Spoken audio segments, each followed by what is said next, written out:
In this question, first of all, we need to investigate whether system of the blocks A and B moves together with a common acceleration or there is relative sliding between the blocks.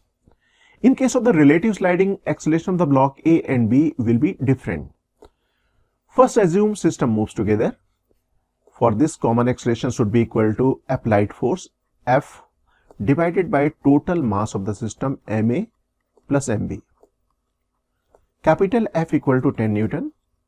This is 10 divided by total mass 2 plus 4, that is equal to 6. That means this common acceleration is equal to 5/3 meter per second square.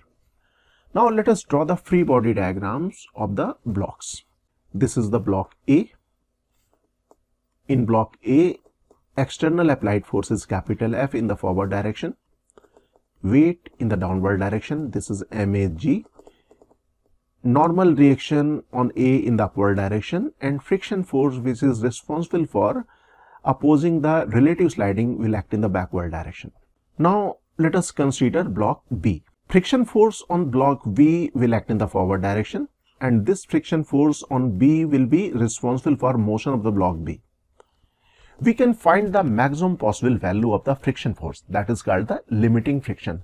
So we can write F max equal to mu times normal reaction between the blocks. This normal reaction is equal to mag, so this is equal to mu multiplied by mag. Now we can find the maximum possible acceleration of the block B.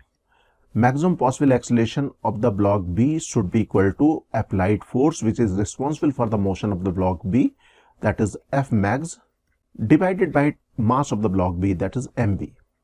So this is equal to mu multiplied by mag divided by mb. And we know mu is equal to 0.4. So this is 0.4 multiplied by ma is equal to 2. G we have taken 10. mb is equal to 4. If we calculate, this is equal to 2 meter per second square.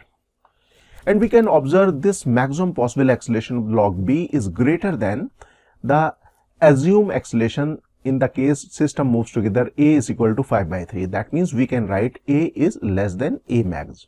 Now we can say our system will move together and this friction will be static in nature.